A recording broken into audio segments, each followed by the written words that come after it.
What is good, guys? It is Reed and welcome back to another video. Today I got an awesome mentalism tutorial for an absolutely incredible drawing duplication that I'm sure you guys are going to get a lot of mileage out of.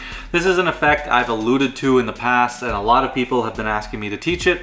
It is an effect called canvas. Now I just want to say, for the direction of the channel, I am going to be trying to emphasize and do a lot more mentalism tutorials because I feel like the YouTube community needs more.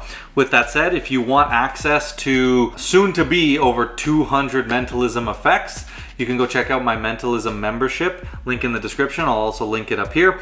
Right now there's currently like about 10 effects that you can already learn, and I'm continuously adding effect after effect. I'm teaching all the effects from Practical Mental Magic, as well as some of my best unpublished mentalism material will be exclusive to that. But I am going to start bringing some other mentalism content to the channel in the form of tutorials as well, and also theoretical videos in my Mentalism 101 series. Now, canvas is an incredibly well thought out drawing duplication that uses a principle that some people love, but a lot of people hate. But it takes this and really justifies it. It solves all the problems and ties up all the loose ends. So I'm sure you guys are gonna love this one. I gotta give some credit to Fedon Bilek for this. His effect, Mind Peak and Restricted Imagery, have inspired this in some ways. There aren't any really principles or anything that overlap, but it inspired some of the thinking around this effect and some of the ideas, so credit to him. With all that said, if you guys would like more mentalism tutorials, make sure you hit that like button, drop me a comment, and if you'd like to check out some private lessons, links are in the description. But with all that said, let's get right into the video. All right, guys, so I'm gonna show you a quick studio performance of canvas. So what I want you to do is imagine you're an artist, okay? Imagine you're a painter, let's say. Someone who, you know, would draw on a canvas, right? You'd make different kind of drawings. And I want you to imagine doodling any object, right? You just doodle any object, something that, you know, you could draw that anyone would easily recognize. So I want you to imagine drawing each of those lines and how that object would look, okay? And start to focus on this object and really imagine it in your mind, and imagine you sketching that out on a canvas.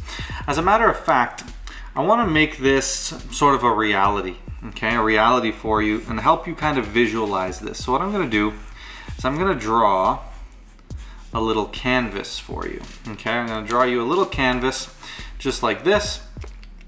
And I want you now to go ahead and draw your object on this canvas, right? Whatever it was you're thinking of. If it's easier to draw it sideways, you can. But go ahead and draw your object in this. And I really need you to put yourself in the mindset of an artist. And I want you to imagine as you sketch this out on the paper, all right? So go ahead and do that. So now that you've drawn your little doodle, I want you to focus on that and think about that doodle, okay? Imagine this object that you've doodled, really focus on it for me, and don't forget this image. Don't forget, as you doodled all of this drawing onto your canvas, don't forget how that made you feel as you drew every line. Now I want you to fold this up. Now that this is folded up, I can even have you come here and initial it, okay? Now, here's what I do as a mentalist. I want to give you a bit of a peek behind the curtain. My job is to try to gain access to whatever you thought of, right? You can imagine this as a sort of torn up thought, right? You can imagine what you're thinking of is all torn up all over the place, right? So hold out your hand for me and I'll give you those pieces. And my job is going to be to take these pieces and try to actually put them back together to create that image in your hand. So just hold on to those pieces tight for me. So like I said, my job is going to be to attempt to take these pieces and rebuild that thought. Whatever is in your head, I'm going to try to rebuild that thought. So I'm going to try to see what I can pick up on here. Now I want you to focus on your object for me. Visualize it, you know, to the best of your ability. Let's see. Okay, imagine that line. Imagine. Yeah, okay, I think. All right. So I want you to think about this. I've committed, I've made my drawing. Now open up your hand for me and you have all these torn up pieces of your drawing, right? We tore up that drawing, we ripped it into pieces, and my goal was to try to imagine taking all these pieces and reconstruct what that image might be in your mind. Now I've committed to one thing. Now for the first time, what is it that you drew? You drew a bunny, you drew a rabbit. Take a look at what I drew, and it is exactly a rabbit. All right, guys, so I hope you enjoyed that performance of canvas. Now, The beauty of Canvas is the scripting and the plot. The plot not only justifies them drawing on the billet, it justifies them drawing in the center of the billet, and I have a unique justification that you probably haven't heard anywhere else for the actual method, which is a center tear. Now, if you would like a deep dive tutorial on the center tear, I will link one up here. I've taught it in episode 6 of Mentalism 101, but I am going to go through it quickly here, but not in a ton of detail as I did in this video. Again, a lot of the beauty here comes down to the scripting. So first things first, you want to kind of set up this effect, okay? So what I like to do is say, I want you to imagine yourself as an artist, but I want you to really put yourself in their shoes. Now, my job as a mentalist is to try to tap into your mind, but if you don't let me in, I can't get in, okay? And so I really need you to follow my instructions and really do your best to try to visualize yourself in these scenarios so I can try to tap in and pick up on what it is you're thinking of. So now I want you to imagine yourself as an artist. Imagine you have this canvas in front of you, okay? And I want you to imagine you just make a simple doodle, you know, any object, but something that if you drew, anyone could easily recognize, all right? Now that's a crucial line. First of all, I say doodle any object. When you say doodle, it makes it a simple drawing. It's saying to do something simple without having to say, you know, draw a simple line drawing, right? Without any shading and all that. You just say, imagine doing a simple doodle on this canvas. And it's important you bring up the canvas from the start. So you say, imagine this canvas in front of you and imagine making a simple doodle on this canvas. And then you say, something that you could draw that anyone would easily recognize. And that is a line that is going to make sure that they draw something that they can actually kind of draw. You know, worst case, you don't want to end up with something that they've drawn, you have no idea what it is, right? Some people like to have them write the word underneath. Personally, if I'm doing a drawing duplication, I'm not going to do that, and it also would take away from some of the beauty in the canvas effect. The line is, imagine yourselves as an artist, and I want you to imagine that there's a big canvas in front of you, okay? Now I want you to imagine that you make a simple doodle of any object you'd like, something that if you drew, anyone would easily recognize, okay? Do you have something in mind? Once they have something in mind, you say, okay, now I want you to imagine reaching out in your mind and drawing this object, all the lines, how it would look, what kind of colors there might be, and get a clear image in your head, okay? Now, once they do that, and you give them a few moments, then we're gonna introduce the billets. And you're gonna say, you know what, as a matter of fact, what we're gonna do, I'm gonna actually draw a canvas on here. So what I do is I draw a little canvas, and I draw the little easel that holds up the canvas just to add a bit more to it. So I make a simple doodle like that, and I also fold up the billet. So you can either do this before the performance and have a pre-fold, or just fold it up just before you hand it to them. And this is going to ensure that they fold it up the way you want them to later on. So now that you've done that, you say, here, you know what? I'm going to turn around. You can turn around if you want, or just have them do it. And you say, just make that doodle, just draw that object on your canvas for me to really push you in the mindset of the artist, and so you can really experience what it would feel like to draw this out. So let's say this time they draw a little stick man. So they've done that, and then you take a moment and you're gonna have them visualize it one last time. You say, think of all the lines, all the curves, everything that makes up this drawing that you've just made, and really commit that to your mind. Now you have them fold it up, and once they folded it up, you can now turn around or just point at it and say, here, go ahead and write your initials on this. This serves as two purposes. It's always nice to have them sign something so that they know it can't be switched out. And two, it's gonna add some extra black text that once we rip it up and all the pieces are laying on the table and we've palmed away the piece that contains their drawing, if we palm out this piece, most of the black Sharpie lines are gonna be missing. So this easel and this signature will help to add a little bit of lines, so if they happen to glance down at all the pieces, they'll actually see some drawing on it. There's a lot of different ways to justify a center tear, but I really love this method. It's sort of explaining how you do what you do as a mentalist. So I say, now look, as a mentalist, my goal is obviously to try to get in your head, right? But the way that I do that, you can think of it as I have a bunch of different pieces, right? Of whatever it is that you thought of, a bunch of pieces that are torn up, and it's just your image, right, is in a bunch of pieces in my mind. And my goal is gonna be to try to reconstruct that image by putting the pieces back together. And I'll have them hold out their hand, and I'll drop the pieces into their hand, and then I'll have them close onto it. So the justification for the center tear is, my goal as a mentalist is I have all these little scattered pieces of thoughts that are like a torn up pieces of your thoughts, and I'll sprinkle them in their hand, and I say my goal is to try to put those thoughts back together and figure out what it is you're thinking of. So it kind of just goes along with the storyline. You don't have to say, I'm gonna tear it up so I can't see it, because it's pretty self-explanatory. Now you see the signature, like I mentioned, leaves some writing. So now when they look in here, there's pieces of it with writing on it, so it doesn't look too obvious that there's a piece missing, because I've obviously palmed out the middle piece with our information of their drawing. Now, quickly, on the center tear, when you draw your canvas, you want to kind of make it not too big, because the bigger it is, the less chance you have for the information to show up, right? So I'd say for a billet this size, this is about a good size, where you're like maybe 1/2 inch from each border. Now, when it's folded up, you fold it once in half again. Now the seam of both seams, so the corner where the actual center of the billet is gonna go up in your right hand. Now, instead of tearing down the middle, tear closer to the left edge. Okay, so tear closer to the left edge, and then when you do that tear, the right hand pieces always go to the back. So put them to the back and then turn everything.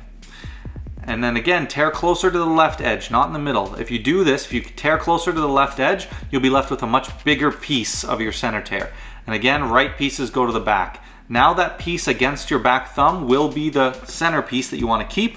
So you basically retract it with the thumb while you sprinkle everything else, and you've kept your center piece, which is torn. And you see, in this case, I tore close to the left side on both of the tears, and on this one I tore in the middle, and you can see how much more real estate I get out of the center tear.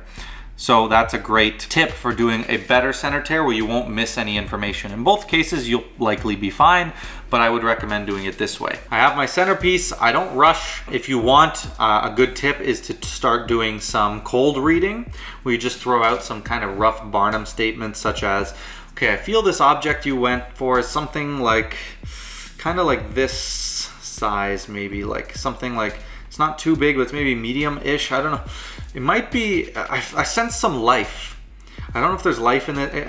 And by life, it could be like electricity or movement of some sort. So you see, everything that I'm saying, it's feeling like I'm reading them, but everything that I'm saying could pretty much apply to anything. You could even go colors and say, I see some, there's like a bit of black in this object, maybe some white, even a bit of blue, but I'm not sure. It's some could be one of those colors. Everything's gonna have black, white somewhere in it, right?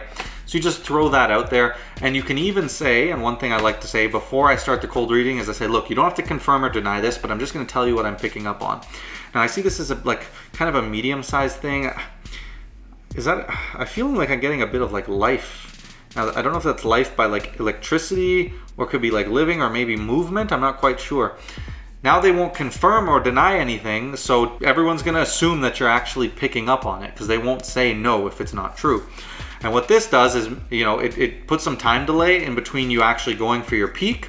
And it also is now gonna make it feel like, okay, he tore up that billet, it's in my hands, and he's already starting to pick up on things. So it must have nothing to do with the billet, right? So that's a great piece of psychology. I will immediately grab the billet and I'll slide it underneath that piece of information. So I have that on the face. Now I can hold it very freely with the thumb like this, as I kind of say, okay, I'm gonna see what I can pick up on. Now as I bring in the left hand, I'll open it with the thumbs like this, open the first one. So I'll say, look, let's see here. And then I'll hold it open like this, and then I will pivot it, and I'll just kind of flick it so it opens up like this, and I'll get my thumb in there. And now I'm ready to, when I bring the hands together again, I can open it up like this and get my peak. Okay, so at speed, I'll have the billet, I'll slide it under, and I'll say, okay, let me see. I'm gonna try to pick up on a couple of things here, and do this in segments, right? So now I have it at this stage. Now I'll come and I'll get my Sharpie open, and I can easily switch hands. And then when I come back, I'll get the thumb in there. So I'll come back and I'll say, okay, let's see. And now I'm opened up for my peak. So now I'll just quickly get my peak, and then I'll pull it off into this hand so it's hidden, and throw the billet on top, okay? So I'll come here, I'll throw it into this hand, put the billet on top, and now I will do the reveal. So I'll explain a couple of different ways to do that in a second, but let's say I just go with the billet reveal. Now I'll close this up, I'll put the billet down, and I'll fold this piece back up in my hand like this. Now, to clean up, I'll say open your hand for a moment and I'll say think about this. I've committed to something, you have all these pieces here, and as I do that, I'll just add the piece back and pick up a few and sprinkle. And I'll drop the piece, but I'll keep my eye on it, because then I'll immediately pick it up while I'm recapping and say, think about it, we ripped up all these pieces, and what that does is now when they come, and if they ever decide to look through these, they won't have one piece that actually has the stickman intact on it, right? So if this is it, I'll have it here and I'll say, look, so there's all these pieces here, right, that you could have had. And think about this, we took these, we tore them all up in all kinds of different pieces, and they've been in your hand that entire time, and I was able to pick up on something. So of course, a lot of this comes down to presentation. If you'd like some presentation tips, check out my Mentalism 101 series. But at this point, you're then gonna go into the recapping and the reveal. So my favorite way to do the reveal is to draw it on a billet and have them say what they drew, and then I can reveal it to everyone, right? That's a great way to do it, and it gets everyone involved. I don't ever really like to do a verbal reveal where I just look at them and say, you picked a stickman, because it completely defeats the ability to do the center tear peek with the billet in hand. And the center tear peek is much easier if you can do it behind a billet instead of having to like unfold it in your hand and like get a little peek. So I would always recommend doing a billet reveal that also allows the rest of the audience to react, because they'll say it out loud and then do this. Another option is to actually do a drawing duplication, where you actually hand them a billet, you draw what it is they thought of, then hand them the Sharpie and have them draw it after, so that there's no way you can change. And then I like to both reveal it away from us to the audience. So the audience both reacts, and then we kind of look and see that it also hit, and you have that nice moment. So we both have ours, and we'll go 3, 2, 1. We'll turn it to the audience, and they'll match. The audience will react, and then we'll both look and see it. I like that. There is a little bit of a, okay, why are you gonna have me draw it again? But obviously theirs is torn up, so that would be the reason.